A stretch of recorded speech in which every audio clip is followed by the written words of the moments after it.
Oh, I don't have my microphone on. Okay, so hi, if you are watching this in 5-second period, and I will put this on pause if the announcements come on, please put your phones away. So over the next 45 minutes, I'm going to be teaching you how to do college level writing. And it is important for me that you know how to write a DBQ, even if you don't go to college. This type of writing, this 6-paragraph essay where you defend your position with evidence, would be really good writing to know how to do if you get sued and you have to go into a court of law and defend yourself with evidence. And so today we're going to be talking about how to write a thesis with supports. It's also called a mapping thesis because like a map, it's giving you directions through your essay. Don't freak out though. You are not going to write an essay like this today, but in the future, you will be writing 6-paragraph essays for me that are called a DBQ. Raise your hand if you've done one before. They're brutal. Here's the good news though. Kelpie, Abbott, and I used to give a DBQ essay at the end of every unit. But then COVID happened. And we realized that we can't do that anymore in these new circumstances. So lucky for you, you will not have as many essays like this in your lifetime. Now, let's look at the parts of the essay. So here, Riley, that might be a little distracting for me today. So last little snack and then put it away. Thanks. So what I'm going to be teaching you how to do is thesis writing first. That's a piece of paper that's in front of you. Your thesis addresses a prompt. What is the question that the teacher or the instructor, the professor has that you're trying to answer? Hopefully you can support it with at least 3 reasons. 3 is my kind of rule of thumb. Julian, put your phone away. You could do more, but if you do more, then there's going to be a longer paper. All of your eyes should be looking this way. Thank you. So the first thing we're going to do is practice writing a thesis with 3 supporting details. But watch how in this outline of an essay, the first support is one entire paragraph. The second support is another entire paragraph. Third, one more paragraph. Let's say I'm writing a paper that dogs are better than cats. I need 3 supporting reasons. Dogs are better than cats because you can run with them. They are happier. And they're patient enough to put them into silly hats. But in a historical essay, you also need a concession. And the concept of a concession is actually the opposite point of view. So if I was writing a paper and I was trying to provide evidence that dogs are better than cats, and I said I could exercise with them, so that's one entire paragraph that I could exercise with them. Number 2, what did I say? That they're friendlier? Yeah, they're friendlier. So I have an entire paragraph about how they're friendlier. Number 3, that I can dress them in silly Halloween costumes and they're not going to poke my eyes out. Okay? But then I need to provide a concession.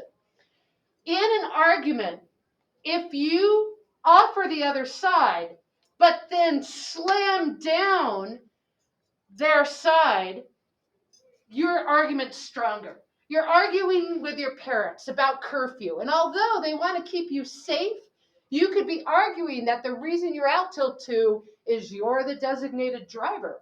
And you're actually keeping all of your friends safe. So you're acknowledging their point of view, but then you're slamming down with a better argument.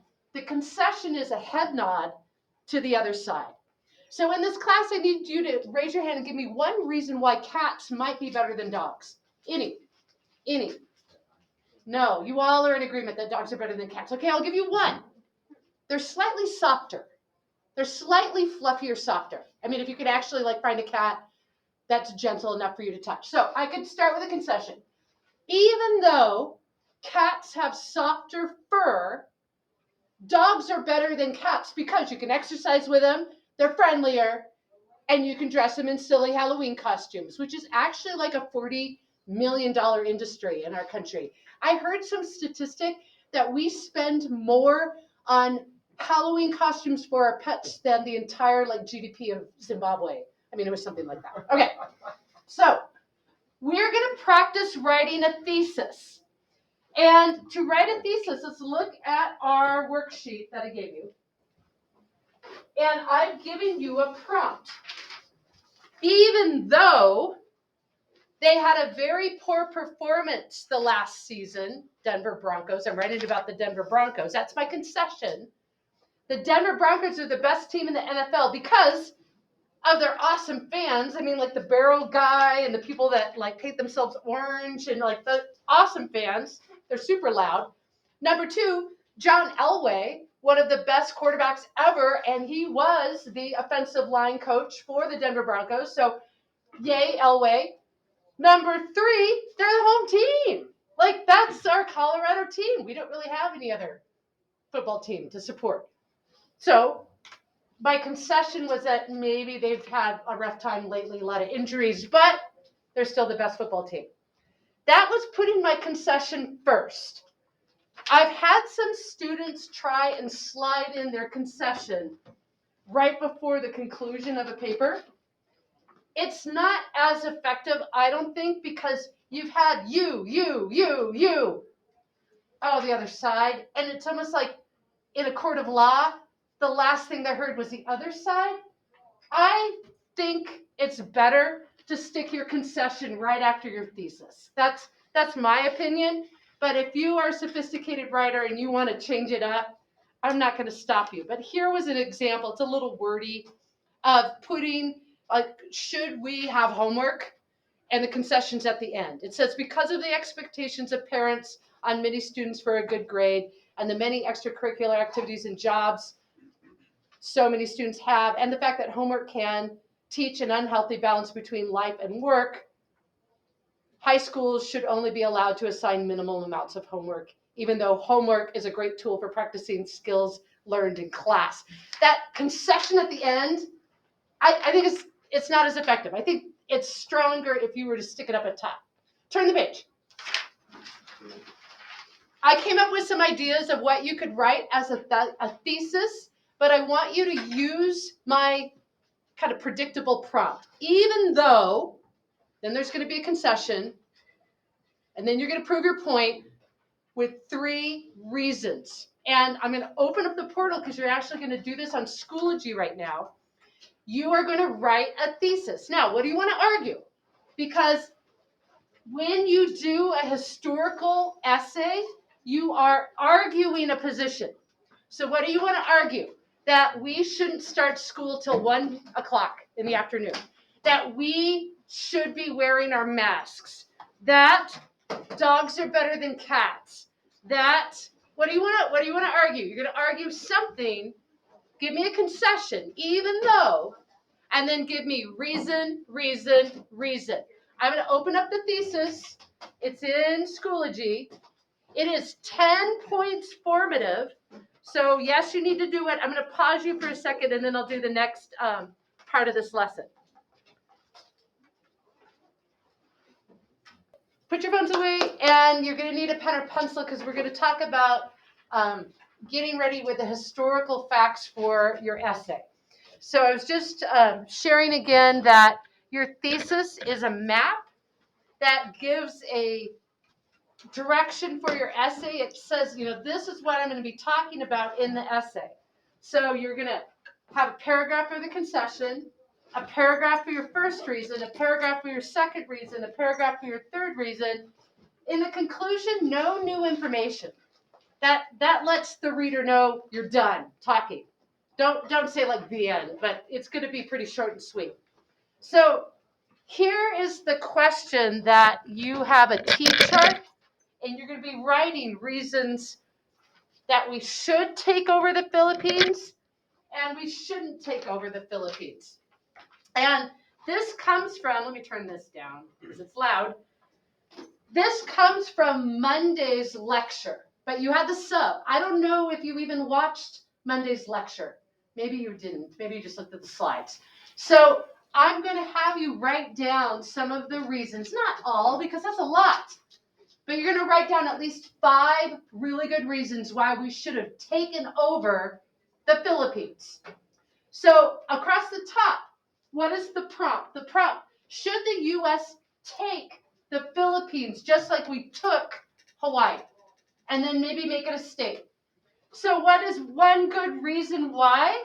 Well, according to this PowerPoint that you guys listened to, we wanted to civilize them. So write down civilize them for in the yes column.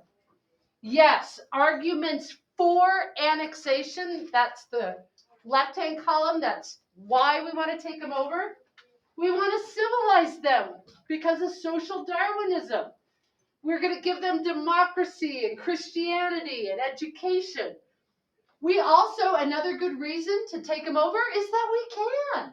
They're weak. They're poor. Go U.S. That we want to make money. Maybe put the $sign there. So many natural resources available in the Philippines. And if you remember that McKinley lecture, it was super close to Asia.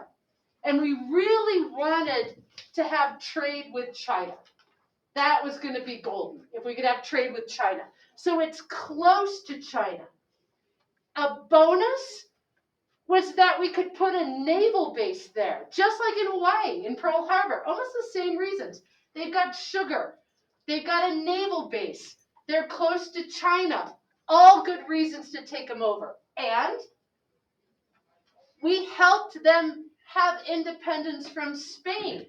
So we're kind of like their protector with that white man's burden, that we could kind of control them and help them because clearly they're not as civilized.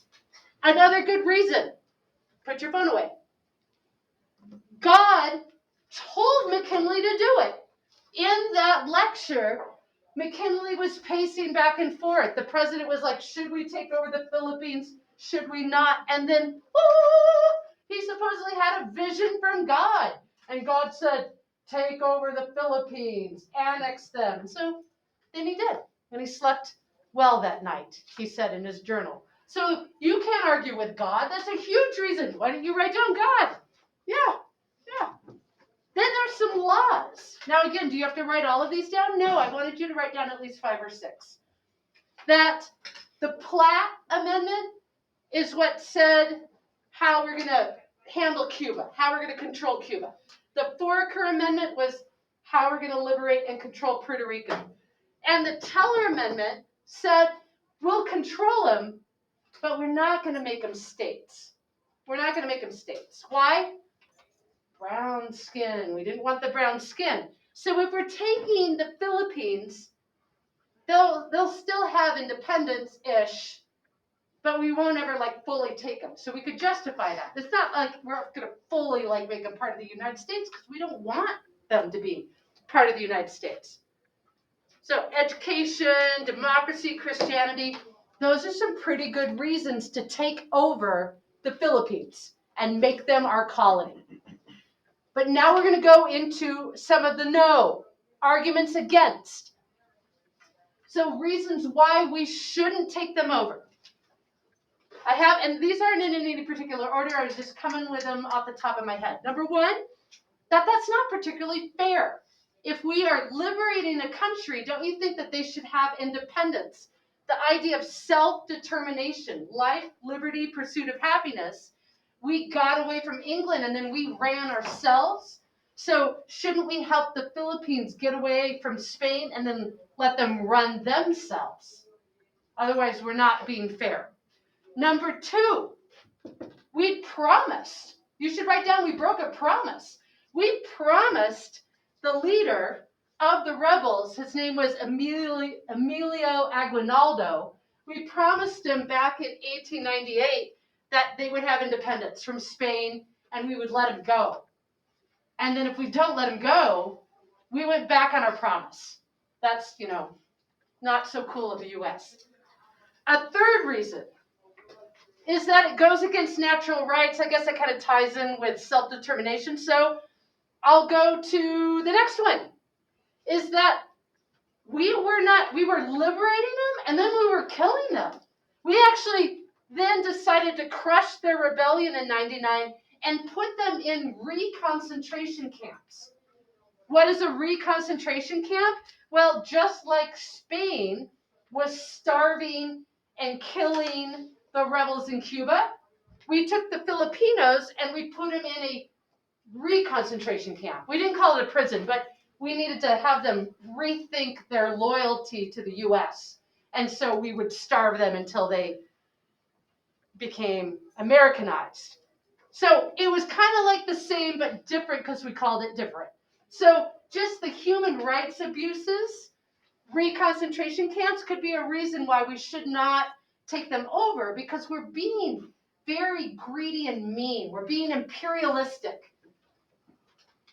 We made Alguinado sign a loyalty oath to the U.S. and then we later killed him. So we're not really living up to our ideals as a country. Life, liberty, pursuit of happiness. That we Americanize these Filipinos, or we would imprison them if they're not behaving like good little Filipinos. Another reason that you could argue against taking over the Philippines is genocide. We have this history of taking people that are brown and eradicating them and taking over their stuff, like with the Native Americans. You could tie them in. Genocide. Last reason that I have down here is the idea of a despot. What is a despot? It's like a evil dictator controller, like Caesar, like Napoleon. Do we really want to be like a Caesar and a Napoleon, a despot? But good reasons here for yes, good reasons here for no. Now you need to make a decision. Look at your list. If you were writing this paper, and again, you're not writing this paper, we're just outlining it today. If you were writing this paper, would you argue yes or no? And before you make your decision, I'll let you know that I have students in the past who would always argue kind of the unpopular view. Like they would argue, their paper would tend to sound more imperialistic or more racist or more sexist. But they loved arguing that side just for the sake of argument. You are not trying to please me with your paper. You're just trying to be able to support your opinions. If you wanted to argue for taking over this country and that we need to take them over because back then they thought that brown people were lesser, that's kind of a racist paper, but you could write that in this class if you could provide the evidence. You see what I mean? Like, I'm not asking for your racism, but I'm asking that you can defend the paper historically. So, if that loosens it up a little bit. Now, do you want to argue, yes, we should have taken them over, or no? Choose one right now and circle it. Which paper would you want to write? Yes, we should have taken them over, or no? I always tell my students, choose which one was easier. Always write the easier paper. Why not? Which one's easier? Okay. Now that you know which side you're going to be following, we are going to look at the docs. So in your T-chart, you've got the historical evidence. So let's look back at my paper outline. Eyes this way. We've got a thesis. The historical facts that you have in that column, can you circle the 3 best ones? So now you know which column you're doing. You're either doing this column or this column. What are your 3 best reasons? Circle those. So circle the 3 best reasons in your column. 3 best reasons in your column. Asian market, we're close to China. Close to China to trade. Circle your 3 best.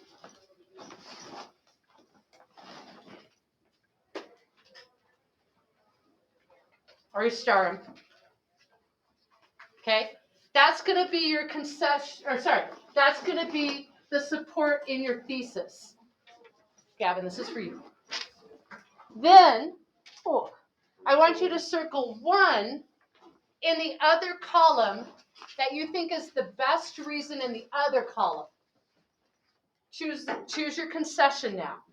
So you've decided which side you're going to argue. You're either yes, we should have taken them over, or no. Now choose at least one from the other side. Okay, now we're ready to look at the docs. So I'm going to pause here for a second while I pass them out, and then we're going to look at the gritty historical stuff that goes in the paper. So hang here, and I'm going to pause that. And here. So when you are going and doing higher level learning in a history class, you're going to probably have to buy like 5 books for the course. And they're smaller books. And then when you're ready to write your paper, you've like dog-eared or you've highlighted or you've post-it noted a section, and you'll copy that section into your paper, and then you'll find evidence in the next book, and you'll copy that into your paper, and then you'll have another section that you read, and you'll copy that into your paper. To make it easy for high school, we just created a packet where all of those little chunks are already here in the packet. That way you don't have 5 books in front of you. This is the historical evidence. It's called the documents. In a DBQ, document-based evidence, this is the old-timey stuff. This becomes the proof in your paper. The tough part, though, is it's very hard to read. It's hard to read because it was done a long time ago. It's old-timey. So I'm going to pass these out, and we're going to try and analyze together what's going on in the docs, and then you're going to choose which ones are best for your paper. So I'm going to pass these out. Give me a sec. That's the docs. And here we're going to start first with what do we see going on in this political cartoon. The political cartoon counts as a doc, and I want to show how you could use it either way. Raise your hand if you're arguing yes, we're taking over the Philippines. Raise your hand if you're arguing no, we shouldn't take over the Philippines. Okay, you could argue this either way.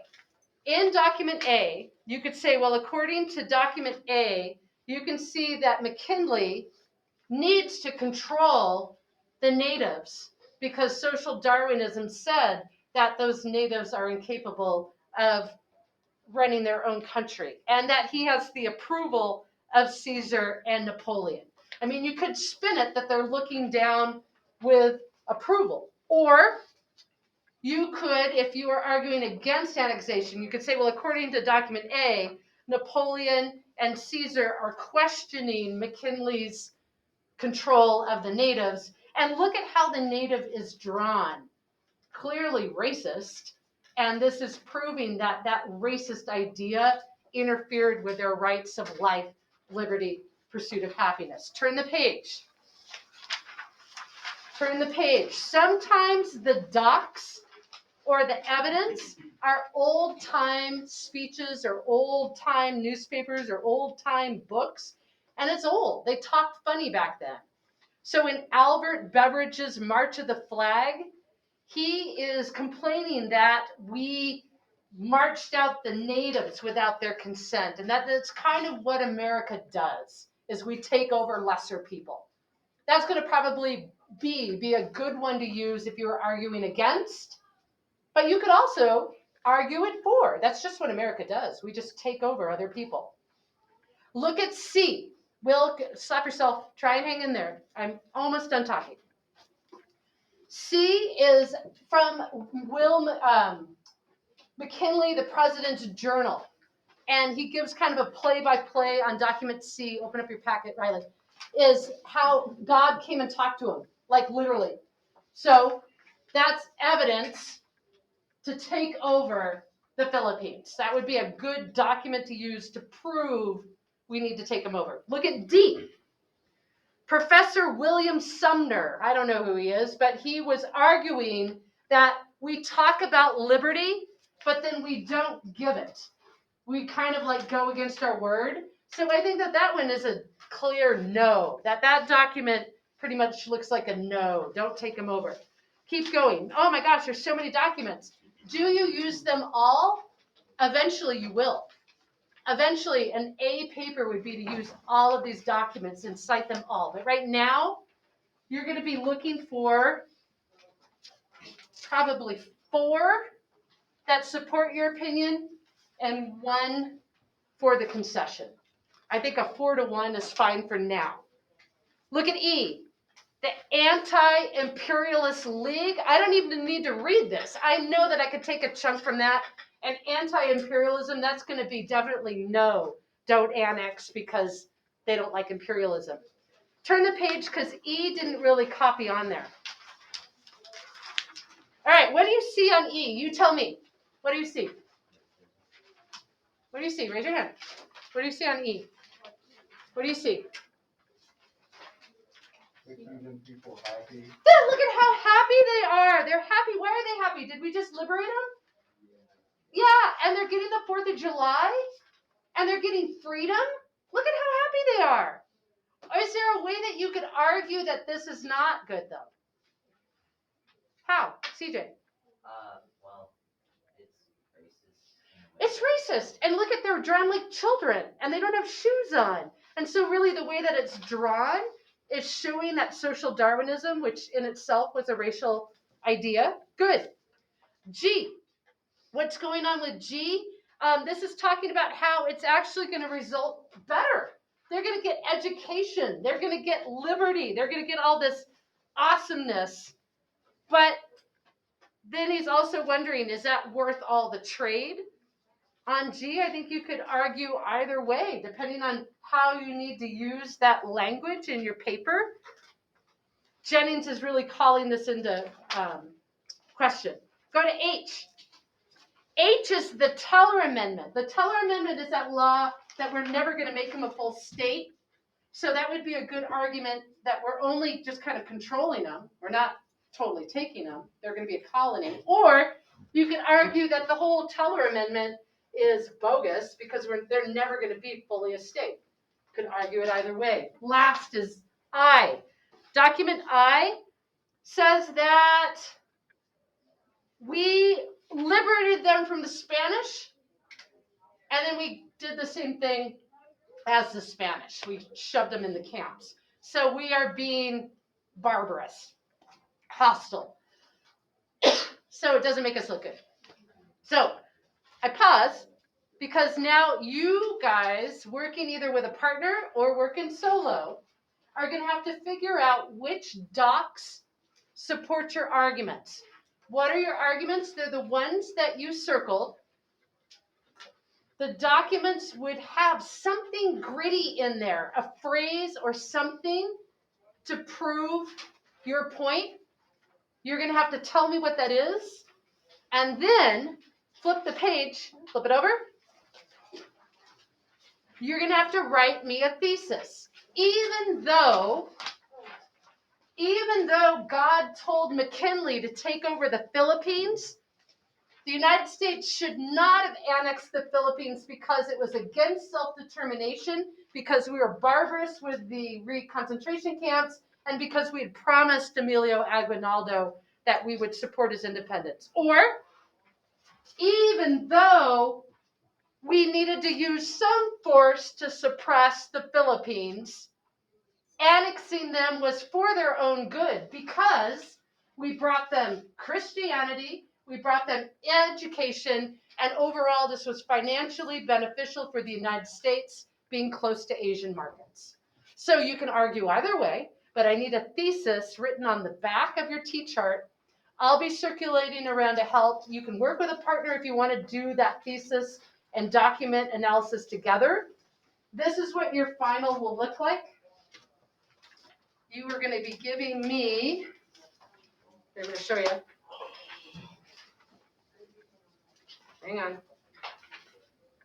I want to get one that first period did.